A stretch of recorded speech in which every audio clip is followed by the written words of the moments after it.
All right, we have some major breaking news. In an Epstein-fueled scramble, Donald Trump just withdrew his endorsement from MAGA faithful Representative Marjorie Taylor Greene.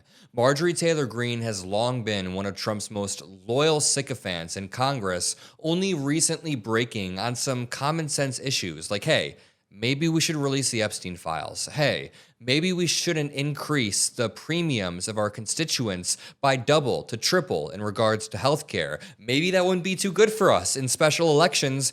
And Marjorie was right because Republicans got smacked in her home state of Georgia. So she doubled down and did a media tour. And now Donald Trump is withdrawing his support. So she decided to expose him regarding the Epstein files.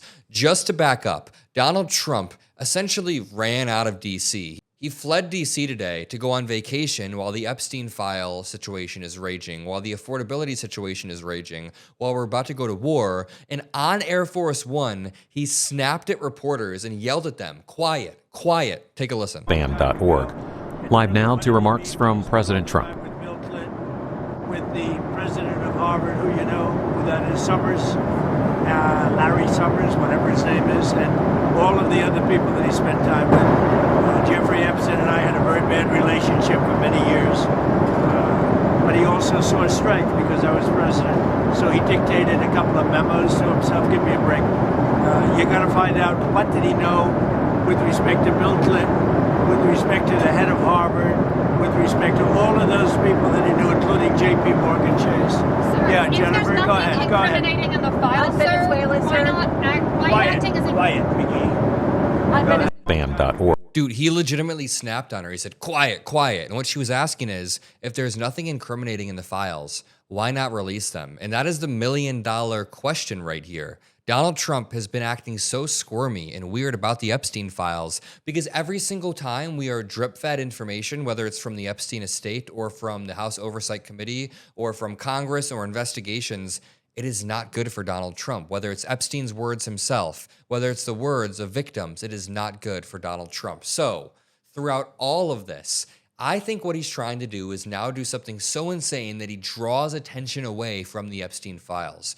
Remember after the No King's Day protests, we controlled the narrative for 12 to 14 hours. We controlled the narrative about Trump being a king. All of the news was covering the No Kings protests. So what Donald Trump did was post an AI video of himself literally pooping all over Americans. And then guess what the news covered for the next 3 days? It was Donald Trump's insane post. So I'm going to read this, but then we're going to actually talk more about Epstein and what Marjorie said about it. So make sure you drop a like. Double check to make sure you're subscribed to the Adam Mockler feed. It helps us beat MAGA media. And Donald Trump posted about an hour ago, quote, I am withdrawing my support and endorsement of Congresswoman Marjorie Taylor Greene of the great state of Georgia.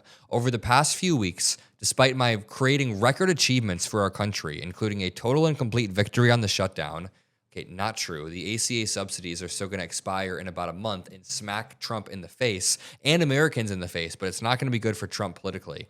Closed borders, low taxes, Texas didn't change. No men and women's sports or transgender for everyone. Ending DEI. Stopping record inflation. Okay, so he lists on and on and on and tries to control the narrative. The hottest country in the world. All they do is complain, complain, complain. All I see Wacky Marjorie do is complain. He's calling her Wacky Marjorie now. See, Trump's infantile style of politics is that he gets outed as being a pedophile and he starts to attack quote-unquote Wacky Marjorie in his words to try to control the narrative. It seemed to all begin when I sent her a poll stating that she should not run for senator or governor. She was at 12% and didn't have a chance, unless, of course, she had my endorsement, which she wasn't about to get. She has told many people that she is upset that I didn't return her phone calls anymore, but with 219 congressmen/women, 53 senators, 24 cabinet members, almost 200 countries, and an otherwise normal life to lead, I can't take a ranting lunatic's calls every day. Trump is now trying to gaslight Marjorie on the global stage. This is wild. He says, I understand that wonderful conservative people are thinking about primarying Marjorie in her district of Georgia, and they too are fed up with her and her antics. And if the right person runs, they will have my complete and unyielding support. She has gone far left, even doing The View with their low IQ Republican-hating anchors So he is desperately trying to control the narrative, but Marjorie Taylor Greene comes back and centers it. She says, President Trump just attacked me and lied about me. I haven't called him at all, but I did send these text messages today. Apparently, this is what sent him over the edge. The Epstein files. And of course, he's coming after me hard to make an example to scare all of the Republicans before next week's vote to release the Epstein files. Wow. It's astonishing how hard he's fighting to stop the Epstein files from coming out that he actually goes to this level.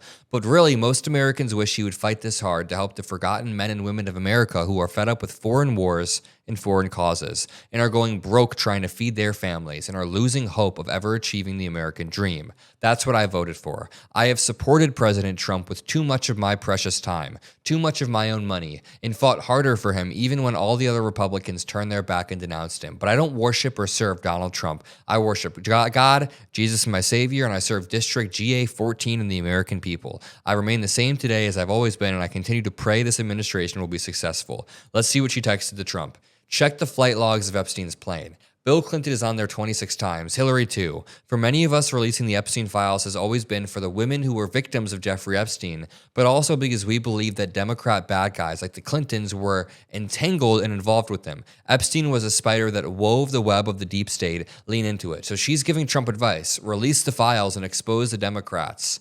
And then we get the Jeffrey Epstein hoax from Natalie. What the hell? She said, in every single interview I've done, I've defended President Trump, and I've said over and over, the women say he did nothing wrong, and their attorney said he's the only one who helped. The Democrats had 4 years to release the files but did nothing. Stop ignoring the women. Many of them literally voted for President Trump and say so publicly. Them being raped as teenagers is not a hoax. Trump continues to call it the Epstein hoax over and over, and of course is freaking out at Marjorie Taylor Greene. There are multiple civil wars breaking out within the MAGA movements at multiple fracture points. We have the Tucker Carlson and Nick Fuentes wing that are pushing back on Israel against the old guard of the GOP. We also have Trump, who is currently imploding with his own base due to the Epstein files just blowing out his credibility. He's also pissing off a lot of the more white supremacist people in his base with H-1B visa takes. I made a whole video about this earlier today, and this is all culminating in the average person,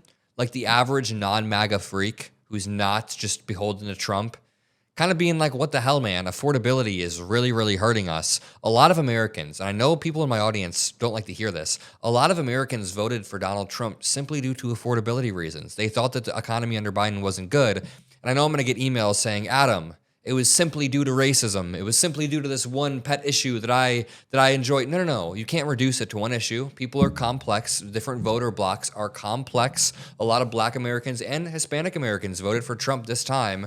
But at the end of the day, it's affordability is something that Donald Trump promised. He campaigned over and over on, and now he's dropping the ball and causing a MAGA civil war. So I'm going to wrap it up there. I like to keep my videos quick, and if you like my quick videos, double check to make sure you're subscribed below. It means the world, and we are going to continue punching back against MAGA media. I love you all, and peace out.